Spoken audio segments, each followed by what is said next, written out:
Deep in California's desert lies Thunder Canyon Cave, a hidden monster of tight squeezes and pitch-black terror that only the bravest cavers dare to face.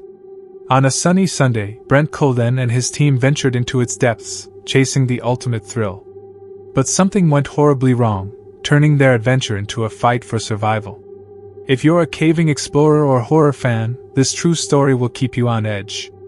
Grab a seat, hit that like button if you're ready for a chilling ride, and let's descend into the heart of this caving nightmare. Brent Colvin wasn't your average thrill-seeker. A 39-year-old software engineer from Valley Center, California, Brent brought the same meticulous planning to caving that he used in his demanding tech career. Married to his biggest supporter, Raina, under a 500-year-old oak tree in their backyard, Brent lived for the rush of exploring underground worlds.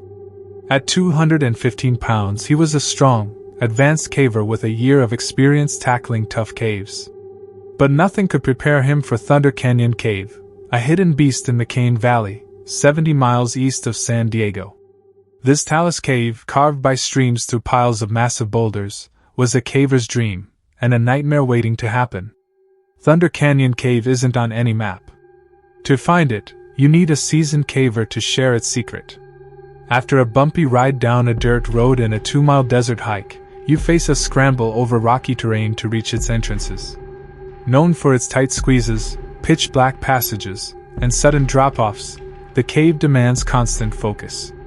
Ropes and heavy metal chains are your lifelines through its treacherous sections, and recent rains in May 2010 had turned its usual trickle of water into a gushing flow.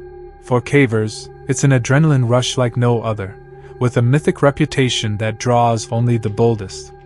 Brent and his group of 7 cavers, led by guide Luca Carabini, with Heather, Steve, age 50, Jim Ness, age 60, Ben, and Brian, set out on Sunday, May 3, 2010 for a through trip, planning to enter one entrance and exit another.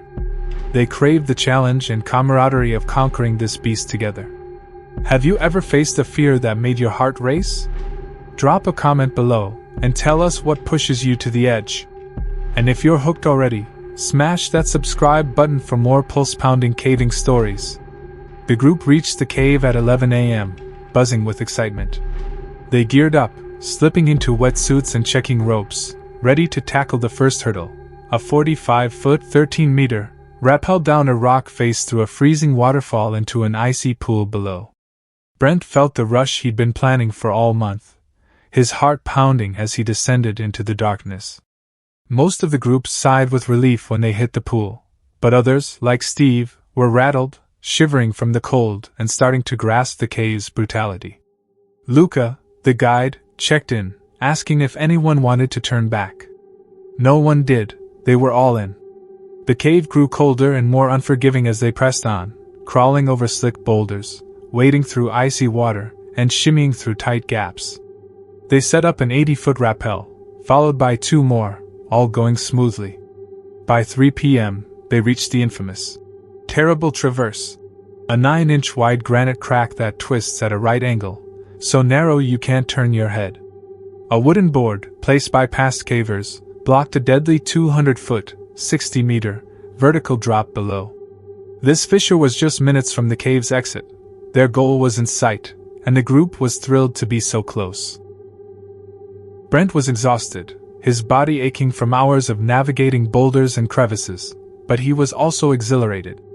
He'd never reached this part of Thunder Canyon before, and making it through the Terrible Traverse was a personal mission to prove he was an expert caver. The group shed their harnesses, and Luca went first, squeezing through the crack to assist from the other side. Steve, cold and tired, went next but panicked and got stuck, his inexperience showing. After 10 minutes of pushing and pulling, the group freed him, but Steve was traumatized, realizing he was out of his depth. He needed to get out fast. While Steve recovered, 3 others, Heather, Ben, and Brian, slipped through the crack without issues.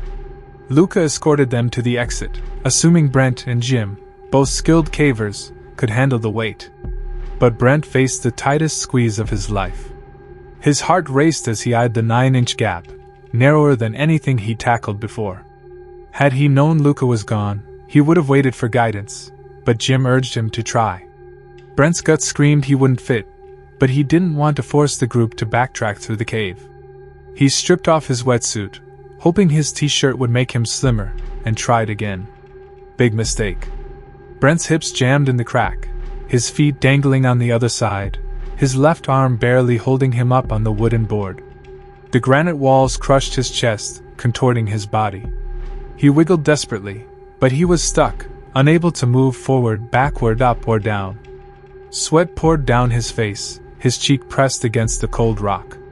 Panic set in as he realized this was a caver's worst nightmare. Luca returned to find Brent moaning in agony, trapped in the terrible traverse. If you've ever been stuck somewhere terrifying, share your story in the comments.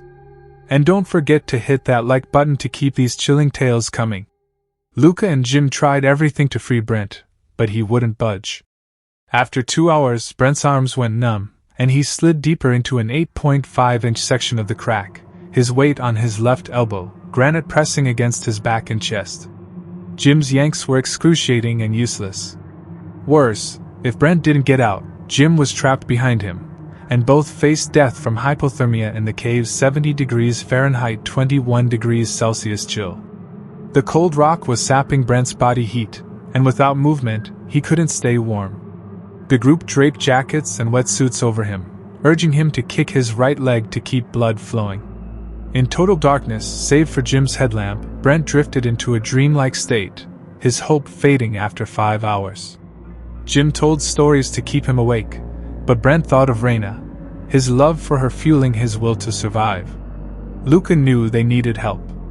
He scrambled out of the cave, hiked 2 miles to a car, and drove to a hilltop to call 911. In a panic, he mistakenly requested a medical team instead of a rescue squad.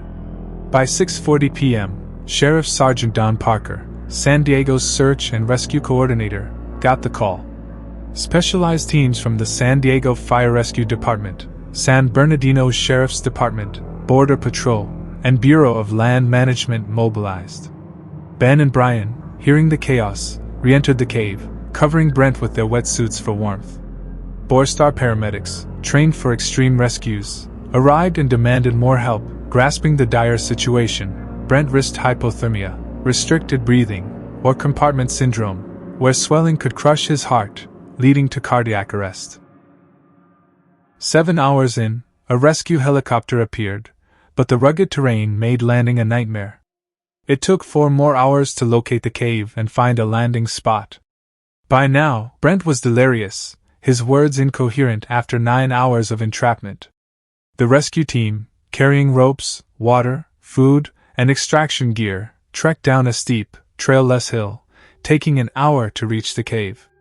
Experts like John Norman, Paul Stevel, Mark Bender, Mark Kinsey, and Robert Hill assessed Brent, warning everyone about hypothermia's deadly grip. Brent's body was losing heat fast, pressed against rocks far colder than his core temperature. They placed heat packs around him and gave him electrolyte drinks, but time was running out. The team jacked up the wooden board near Brent's head, rigging anchors and ropes to lift it and Brent together. Initial tries failed, and a car jack didn't work either. Desperate, they added a mechanical advantage system, finally shifting Brent 3 inches. John Norman yanked with all his strength, and Brent screamed in pain, but the team kept pulling his legs. They removed the blankets and pulled harder, finally freeing him after 10 grueling hours. Brent was dazed but overjoyed, his freedom a miracle. After more electrolytes and 20 minutes of rest, he climbed out of the cave, winched up the hillside by helicopter at 3:45 a.m. to an awaiting ambulance. Jim squeezed through the cracks soon after, safe at last. Brent escaped with scrapes and bruises, his spirit unbroken but his view on tight squeezes forever changed. "I'm not done caving," he said, "but no more narrow gaps for me." The rescue was a massive effort, with 10 cave team members, 2 4-star paramedics, and a San Diego Sheriff's SAR member handling communications at the entrance. Thunder Canyon's reputation as a caver's gauntlet grew, a stark reminder of nature's unforgiving power. This story is a chilling wake-up call about the risks of caving and the strength it takes to survive. If you're as gripped by Brent's tale as we are, hit that like button and share it with your friends. Drop a comment below. Would you brave a cave like Thunder Canyon, or is this your worst fear? And if you want more terrifying true stories of survival, subscribe now and ring the bell so you never miss a video. We've got plenty more caving disasters and adventures waiting for you. Thanks for watching, and we'll see you in the next one.